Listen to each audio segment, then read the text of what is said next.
Waalaikumsalam warahmatullahi wabarakatuh. Yang kami hormati Ibu Kepala Sekolah SMP 29 Pantai, Bapak dan Ibu Guru Staf Dewan Guru dan Tata Usaha, serta undangan dari orang tua maupun dari pemerintah Desa Limbatu. Terima kasih atas kedatangan Bapak dan Ibu untuk menghadiri pertemuan kita pada hari ini. Sebelum Ibu Heri sebagai pembicara pada hari ini yang akan menjelaskan apa yang akan kita bahas pada hari ini, ada beberapa hal yang ingin kami sampaikan. Yang pertama, pertemuan pada hari ini itu berhubungan dengan kurikulum yang akan kita hadapi nanti di tahun ajaran baru, yaitu Mandiri Berubah. Karena sesuai dengan rapat yang diikuti oleh Ibu Kepsek bahwa SMP 2 ini nantinya akan beralih menjadi kurikulum Merdeka Berubah. Di kurikulum tersebut itu akan ada banyak program-program, dan program-program tersebut harus berfokus pada siswa, harus berpusat pada siswa. Nah, alhamdulillah sehubungan dengan kami CGP itu diberikan tugas yang memang ada hubungannya juga dengan program tersebut. Apa hubungannya? Untuk membuat sebuah program, kita harus melakukan dulu pemetaan aset. Hal-hal apa saja yang dimiliki oleh SMP ini, sekolah ini, sehingganya dari hasil pembicaraan kita pada hari ini, kita akan menentukan sebuah program, dan program itu akan kita bicarakan dengan orang tua murid. Itulah sebabnya kenapa ada murid di sini, ada siswa, ada murid, mereka berempat. Itu nantinya kalau ada apa-apa mereka akan ikut menyuarakan. Kalau misalkan jadi Pasya, Barat, Nuno, jangan takut bersuara. Kalau misalnya Pak Guru susah ini begini, menurut orang begini, bisa ini? Nah, untuk lebih jelasnya silakan Ibu Heri. Baik, terima kasih Pak Haris atas waktu yang telah diberikan. Langsung saja, Assalamualaikum warahmatullahi wabarakatuh. Terima kasih atas kesediaan kehadiran dari Bapak Ibu orang tua siswa dan juga pengurus desa setempat di Ibu beserta dengan siswa-siswa kami yang mendengar. Dan terima kasih Ibu Kepala Sekolah telah memberikan kesempatan pada kami untuk menyampaikan rencana kami tentang pemetaan aset, salah satu tugas dari guru penggerak. Nah, sebenarnya ini bukan hanya sekedar tugas, ini sangat penting dalam rangka persiapan menuju kurikulum Mandiri Berubah. Dalam materi tentang aset itu di guru penggerak kami diberitahu, dan hari ini kami akan menyampaikan kepada Bapak Ibu dan juga adik-adik yang ada di sini, yaitu tentang aset. Sebelum saya mulai, ada beberapa pertanyaan dulu. Kalau saya berbicara tentang aset, apa yang ada dalam pikiran Bapak Ibu dan adik-adik? Seperti apa itu aset? Barang. Oke. Ada lagi yang lain? Apa itu aset? Ya, barang? Pernah dengar kata aset? Iya. Seperti apa itu aset? Dokumen. Oke. Mungkin Bapak Ibu ada yang pernah dengar kata aset? Pak Arton? Pernah dengar kata aset? Kalau menurut Pak Arton, ketika mendengar kata aset, apa yang ada dalam pikiran Pak Arton saat ini? Misalnya seperti yang sekolah itu seperti barang. Barang? Nah, oke. Nah, sama seperti Bapak Ibu dan adik-adik. Sebelum kami mendapatkan materi tentang aset, saya juga tahunya aset itu adalah barang. Baru aset sekolah itu adalah barang-barang yang ada di sekolah yang bisa digunakan dalam pengelolaan sekolah. Tapi ternyata setelah kami mendapatkan materi dalam guru penggerak, ternyata aset sekolah itu bukan hanya sekedar barang. Ada 7 macam aset. Ya. Aset pertama adalah aset manusia. Aset manusia yang ada di sekolah menurut Bapak Ibu dan adik-adik apa saja? aset manusia yang ada di sekolah. Siswa, oke. Kemudian guru, kemudian kepala sekolah, kemudian komite, kemudian tata usaha, betul. Masyarakat, betul Pak Hendri. Ya. Jadi untuk mengelola sekolah ada salah satu aset yang harus kita optimalkan, yaitu namanya adalah aset manusia. Tidak bisa sekolah ini mau jadi bagus kalau hanya aset manusianya cuma satu, hanya kepala sekolah saja yang bekerja, atau hanya dengan guru saja, atau hanya dengan TU saja, atau hanya siswa saja yang bekerja. Hanya warga sekolah dalam sekolah saja yang bekerja itu tidak akan membuat optimal. Makanya ada yang namanya aset manusia itu macam tadi Pak Haji bilang, masyarakat. Kemudian Bapak Ibu wali murid yang sempat hadir hari ini adalah termasuk dari aset sekolah. Kemudian yang kedua adalah ada yang namanya modal sosial, aset sosial.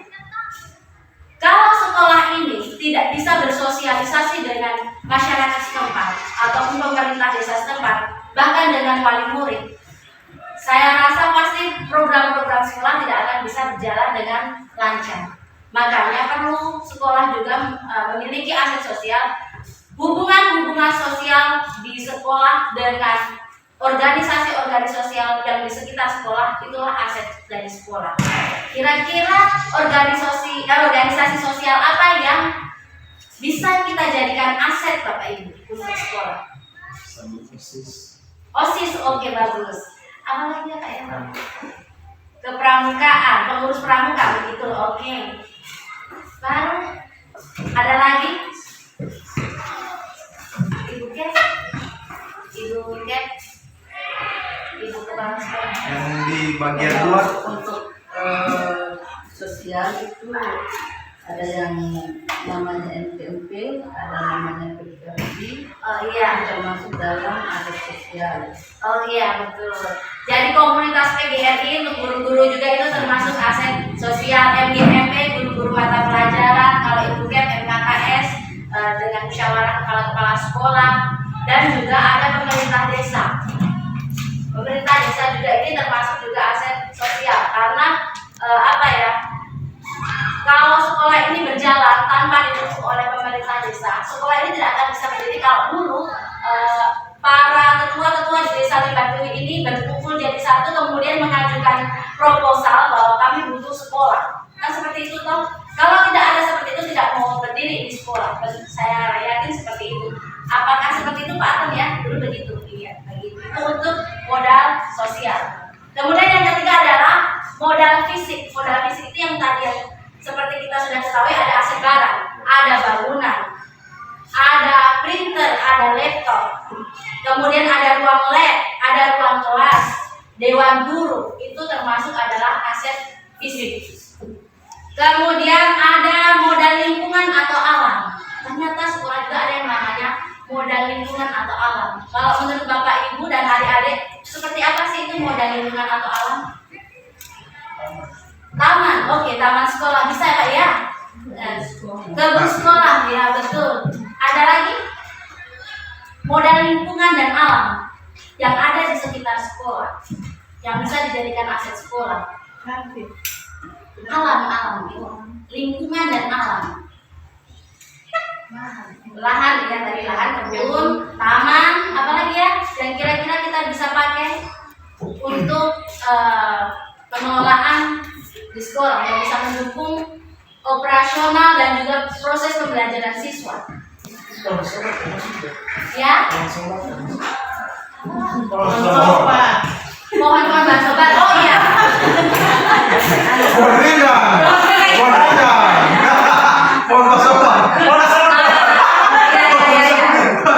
Betul. Ada satu yang Bapak dan Ibu selama ini lupa. Ada satu aset di Limbatuhi yang dekat dengan sekolah ini yang selama ini Bapak dan Ibu lupa. Kita belum pergunakan sampai sekarang. Pasar. Ya, itu termasuk lingkungan. Kan ada di sekitar kita. Ya. Tidak harus di dalam Ya, tidak Pak. Yang ada di sekitar sekolah. Lapangan.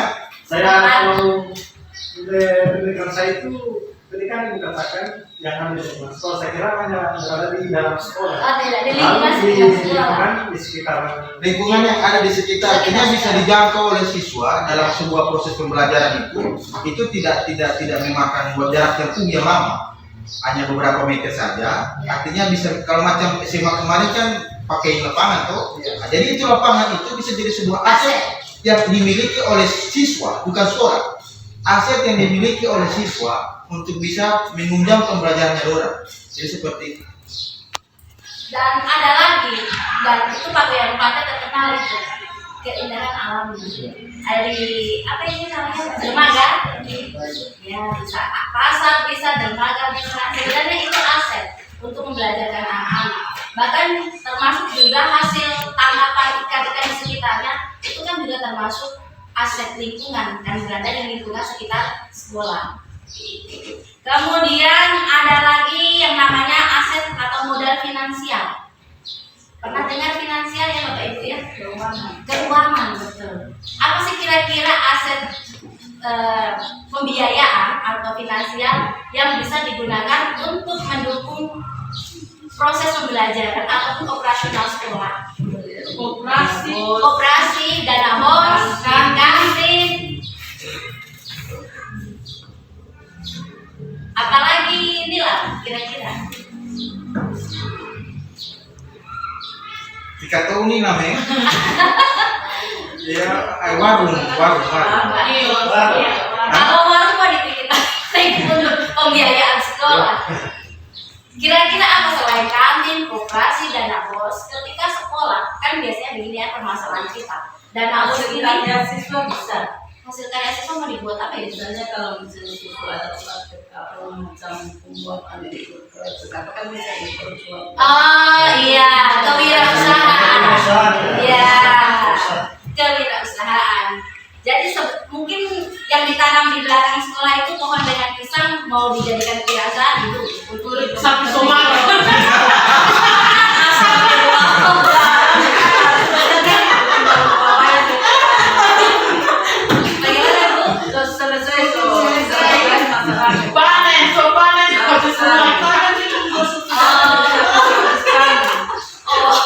Kemarin ketika pembuatan kelas dibiayai oleh siapa? Menula berarti lebih tepatnya komite. Lebih tepatnya komite. Iuran dari Yula. Tapi saya tidak yakin ada sumber dana. Iya. Ada kan sumber dana selain dari bos untuk ke siswa. Iya. Karena kalau kita hanya mengandalkan sama bos, Bapak Ibu tidak mau jalan-jalan di sekolah.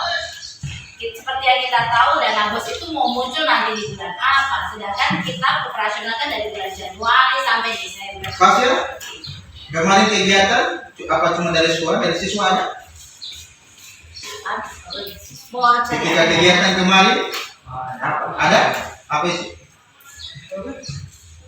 Ada pakai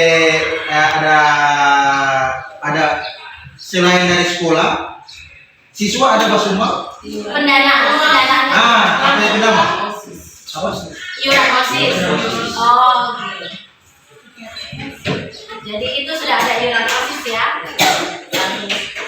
Kemudian yang selanjutnya adalah modal politik.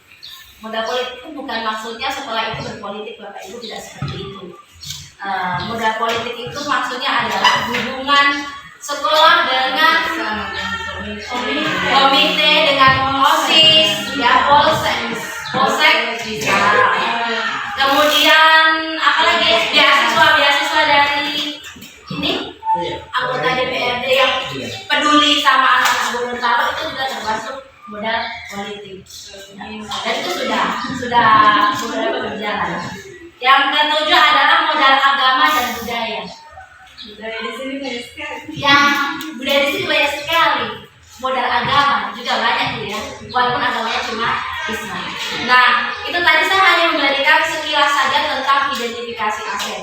Saya di sini hanya menuntun adik-adik, kemudian memberitahukan pada Bapak Ibu tentang aset-aset yang bisa digunakan untuk operasional sekolah dan juga mendukung kegiatan pembelajaran di sekolah. Nah, sebelumnya saya akan sampaikan bahwa pembelajaran itu di kurikulum Merdeka, yang namanya pembelajaran bukan harus berada di dalam kelas. Pembelajaran itu bisa di luar kelas, bahkan macam di Pak Hari tadi sampaikan bisa di pasar juga. Karena kedepannya anak-anak ini dituntut untuk tidak hanya belajar, hanya menghafal materi, tapi mereka benar-benar bisa mempraktekkan ilmu yang mereka dapatkan di sekolah untuk kehidupan sehari-hari, bahkan untuk kehidupannya kelak. Jadi kalau umpamanya mau ajak siswa ke pasar, kemudian meminta siswa untuk apa sih observasi apa sih yang ada di pasar, kemudian mungkin tentang harga jual dan beli atau fenomena apa yang ada di pasar tentang transaksi keuangan, itu juga termasuk pembelajaran. Ya, yang penting sesuai dengan capaian pembelajaran yang sudah ditentukan oleh kurikulum dari pusat, tapi itu nantinya oleh Bapak Ibu akan disederhanakan kembali, disesuaikan dengan kemampuan siswa dan kemampuan yang situasinya ada di sekolah. Seperti itu. Tidak harus sama dengan yang wow-wow di sekolah lain. Dan selanjutnya kita akan beralih ke tentang pemanfaatan. Tadi kita kan sudah tahu tentang identifikasi aset. Nah, di hari ini saya ingin minta pendapat dari Bapak Ibu dan juga adik-adik, bagaimana cara memanfaatkan 7 aset tadi yang sudah kita identifikasi untuk kemajuan sekolah kita, dapat digunakan untuk mendukung operasional dan juga pembelajaran yang berpihak pada murid. Terima kasih. Terima kasih Ibu Yeni. Iya. Jadi demikianlah pemaparan tentang pemetaan aset. Jadi pada akhirnya semua aset yang dimiliki oleh sekolah ini itu nantinya akan bermuara pada program-program yang akan dijalankan ketika kurikulum Merdeka berubah. Seperti dikatakan Ibu Heni tadi bahwa kurikulum Merdeka berubah itu tidak hanya sekedar dalam kelas, tidak. Jadi semuanya itu akan bersinergi. Jadi macam kemarin kan masih pembahasan ke pengawas, Penjas, mata pelajaran Penjas itu bisa berkolaborasi dengan PPKN. Jadi Pak Hendrik fokusnya itu untuk menilai DP gerakan, PPKN itu fokus menilai dalam punya perilaku. Ada kolaborasi.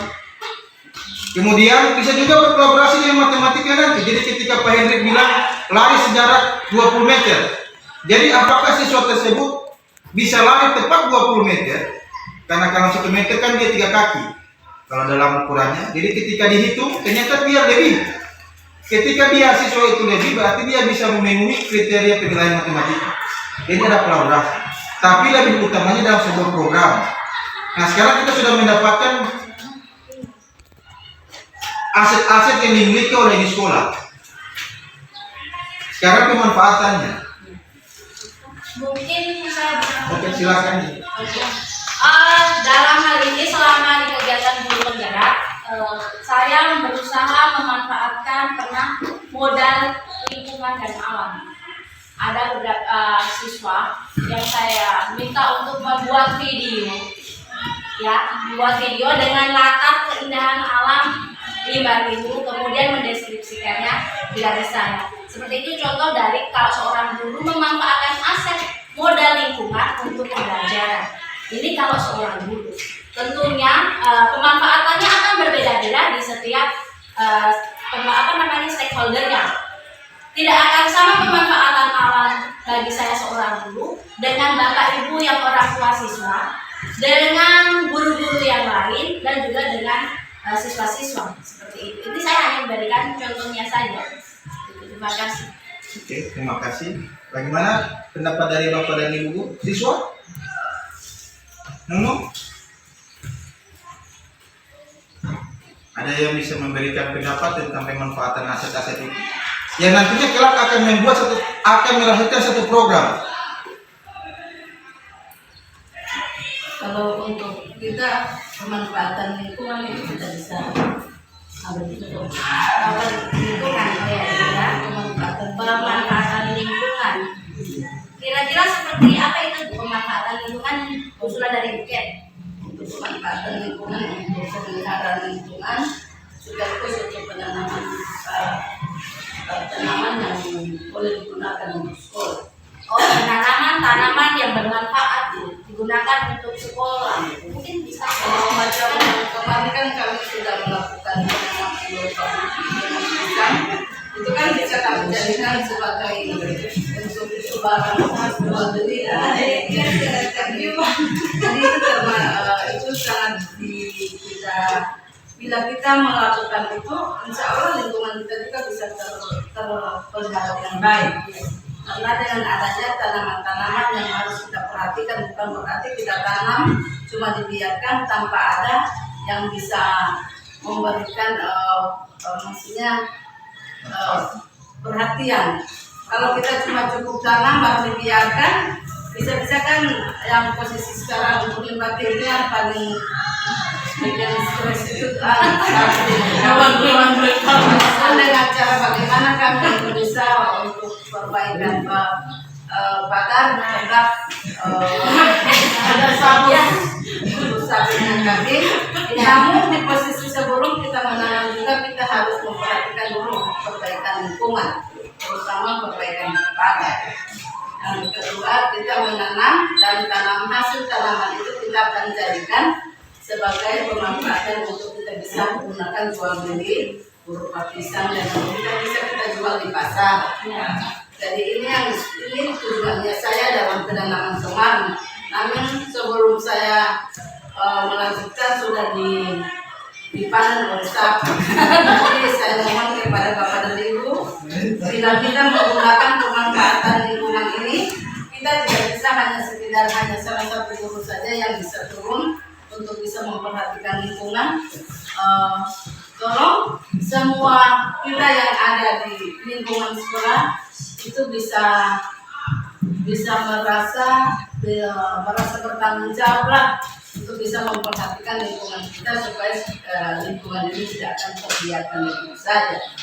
Supaya tujuan yang kita akan laksanakan akan tercapai. Itu harapan saya kepada untuk kita semua. Oke. Sekarang begini, ini ada masalah tuh. Iya. Ada binatang. Dilihat dari aset tadi, 7 aset dijelaskan timur ini. Aset mana yang bisa kita gunakan? Bar? Kalau dari saya, saran saya untuk sekolah kalau bisa membuat salah satu koperasi sekolah. Ya, karena pada koperasi itu kan kita menjual salah satu misalnya barang seperti apa sih? Bahkan supaya siswa, masyarakat kemudian ada hasil yang didapat dari koperasi itu digunakan kalau misalnya kita berkegiatan di sekolah. Tapi dalam koperasi itu kita harus buat ini strukturnya, siapa ketuanya, siapa yang mengelola koperasi tersebut. Terima kasih banyak sekali. Bar, ada tadi bagaimana tadi Bar tentang permasalahan tadi Bar, aset mana yang akan menurut siswa, menurut kau? Yang mana yang akan kita gunakan untuk mengatasi itu yang berkaki 4?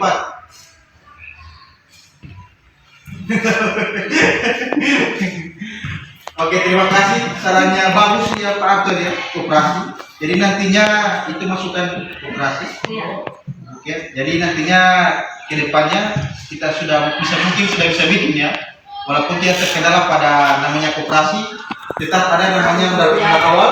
Kita harus modal dulu. Modal awal. Kita mendirikan. Dari mana modal awalnya, pembicaraan anggota koperasinya bagaimana, bagi hasilnya bagaimana, itu nanti akan kita bahas untuk berikutnya.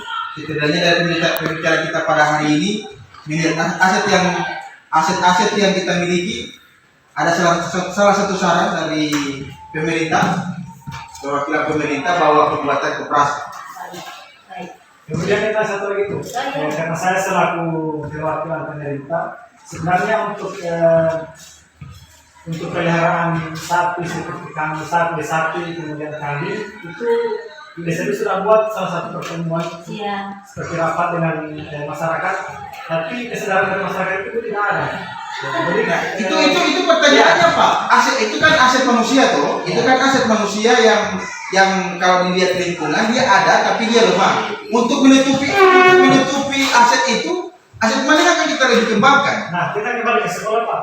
Kalau misalnya kita lihat banyak seperti hewan-hewan yang lepas yang berkeliaran di lingkungan sekolah, tinggal dari kita, kesadaran dari kita sebagai guru, apakah kita buat pagar atau bagaimana. Setelah membuat pagar, kemudian kita lakukan apa yang kita inginkan. Seperti itu. Tentang pada sekolah Pak ya. Boleh saya minta waktunya untuk kasih usulan dari Pak Arton. Silakan Ibu. Ya. Bagus sekali ini usulan dari Pak Arton ya. Terima kasih sekali Pak. Yang pertama adalah koperasi sekolah. Itu memang saya juga sangat tertarik dengan koperasi sekolah. Yang ingin saya sampaikan sekarang adalah tentang saya kan dulu waktu di SMK jurusannya manajemen bisnis dan itu ada tentang perkoperasian. Kalau tadi masalahnya seperti yang disampaikan oleh Pak Halid tentang modal awal dari koperasi sekolah ini ya dari anggota koperasi yang mendirikan. Setahu saya seperti itu ya dari dunia itu. Kemudian yang namanya koperasi itu harus ada ADART, anggaran dasar dan anggaran rumah tangga. Nanti dibentuk siapa ketua koperasi, siapa bendahara koperasi, sekretarisnya siapa. Karena nanti tugasnya adalah mempertanggungjawabkan, kan seperti itu Pak ya. Dan karena ini koperasi sekolah, kalau usulan dari saya lebih baik yang mengelola ini ya kita semua ini yang aset manusia yang disebutkan tadi, termasuk juga permodalannya. Namanya kalau modal awal itu kalau tidak salah simpanan pokok namanya. Jadi setiap anggota simpanannya itu sama. Siapa yang mau jadi anggota koperasi? Pokoknya baru ada 10 orang yang mau jadi anggota koperasi, yaitu dibagi 10 orang ini berapa iuran untuk simpanan pokoknya. Dari simpanan pokoknya itu kemudian dikembangkan. Baru siapa yang harus ada yang menjual juga kan? Siapa yang melayaninya? Kalau di sekolah saya dulu koperasi sekolah yang melayani adalah siswa. Itu digilir, maksudnya dikasih jadwal bukan digilir ya. Maksudnya diberikan jadwal dari kelas. Karena saya waktu itu SMK, jadi dari kelas 1 sampai dengan kelas 3 per jurusan itu mereka diberi, tapi yang untuk manajemen bisnis saja itu dikasih jadwal 1 hari 2 siswa. Kemudian ada bendaharanya, dia akan merekap. Siswa juga nanti bisa diajarkan Pak lewat koperasi, bagus sekali itu Pak. Karena dulu waktu saya sekolah, kami itu bukan hanya diminta untuk melayani, disuruh hitung berapa ini jumlahnya konsinyasi, barang konsinyasi itu barang titipan. Pamanya di Pak Hendrik ada mau bikin kala-kala. Dari Pak Hendrik harganya 400. Itu kalau yang konsinyasi itu berarti koperasi akan jual 500. Koperasi punya untung 100. Ini tugasnya siswa untuk menghitung. Oh ini tadi barang masuk berapa. Ini udah pembelajaran untuk siswa. Seperti ini caranya bisnis. Ini kalau untuk koperasi sekolah. Kemudian kalau untuk pendanaan awal mungkin bisa untuk KTK ATM bisa diusahakan dari atau beli etalase bisa diusahakan dari iuran simpanan pokok, kemudian iuran anggota tiap bulannya juga ada. Tapi jangan lupa kita juga bikin simpanan pokok dan iuran anggota di akhir tahun ada yang namanya SHU atau usaha. Dan disitulah keuntungan dari para anggota yang memberikan simpanan pokok. Itu seperti itu. Terima kasih. Ada lagi. Karena saya lihat kalau sudah kurikulum mereka itu siswa itu lebih terfokus pada proyek. Ya, betul. Nah, kalau misalnya siswa membuat proyek misalnya membuat minyak kelapa, jadi kan bisa dikasih di koperasi ya. Itu saja saya. Kalau misalnya ada yang suka bikin keripik apa, Ya. seperti itu. Jadi itu bisa jadi barang jualannya koperasi Pak ya. Iya. Ada tambahan? Oke, ada tambahan dari saya.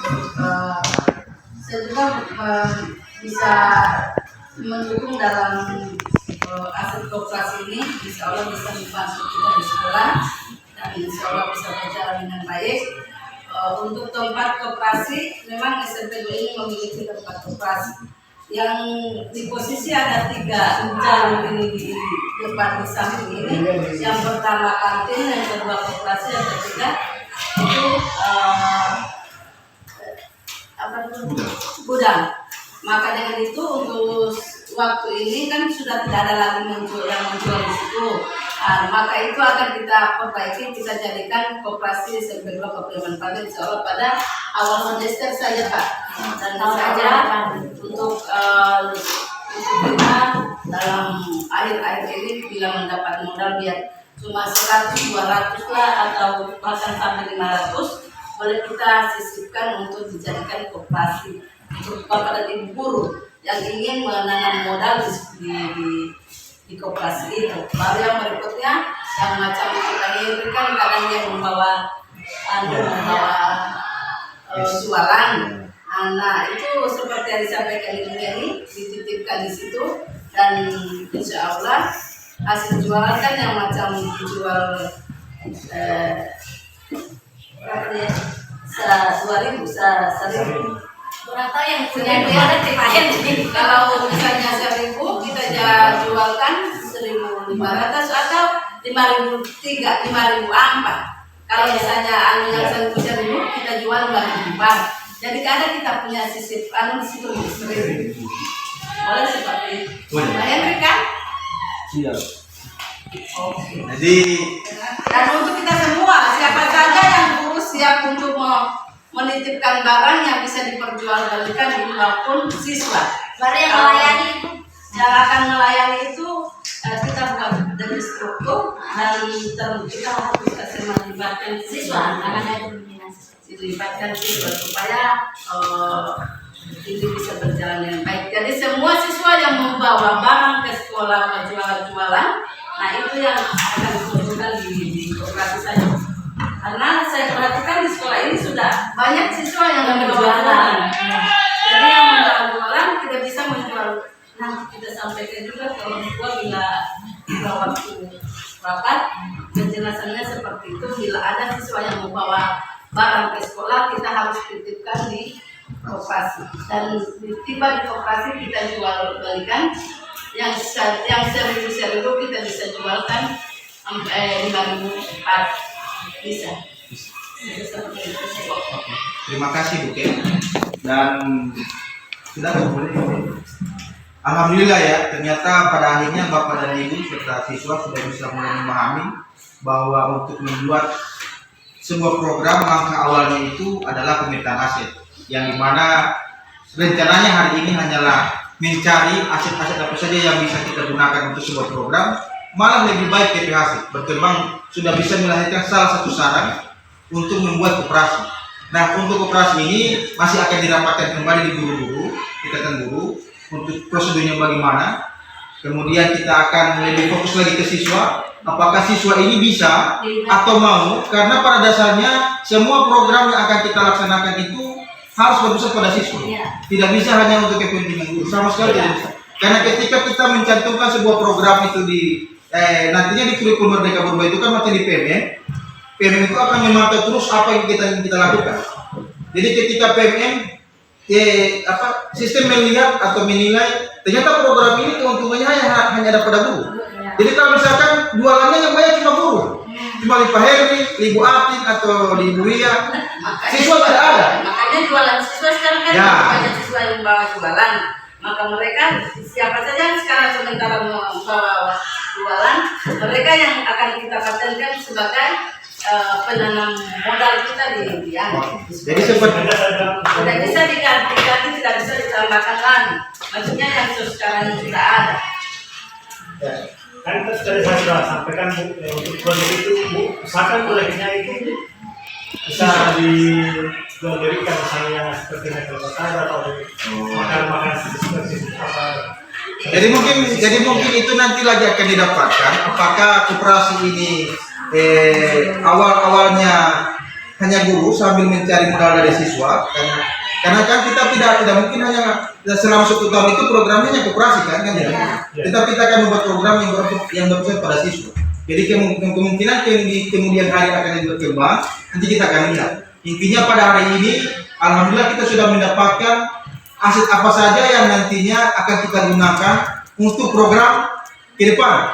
Jadi setiap program nanti itu akan mengedepankan aset-aset yang kita miliki memang. Jadi kalau macam tadi ada permasalahan bahwa aset manusianya kurang atau lingkungannya yang tidak terlalu kondusif macam binatang tadi, itu kita akan carikan solusi di rapat-rapat nanti kemudian yang berhubungan dengan program. Kalau ada aset satu yang kurang, aset mana yang akan kita lebihkan? Itu akan saling menutupi. Karena pada dasarnya setiap program tidak akan ada istilah ini susah. Tidak, program itu kita akan buat berdasarkan aset yang kita miliki. Jadi kalau macam istilah itu kewilayahan, pendidikan secara kewilayahan. Jadi kalau macam pantai, program apa saja yang berpusat pada siswa yang berhubungan dengan pantai itu yang kita buat. Bisa dipahami Bapak dan Ibu? Sudah cukup. Jadi untuk pertemuan kita pada hari ini sudah, terima kasih atas kedatangan Bapak dan Ibu undangan. Kami ucapkan sekali lagi terima kasih. Lebih dan kurangnya kami mohon maaf. Semoga ke depan nanti sekolah ini bisa lebih baik lagi. Amin. Assalamualaikum warahmatullahi wabarakatuh. Waalaikumsalam.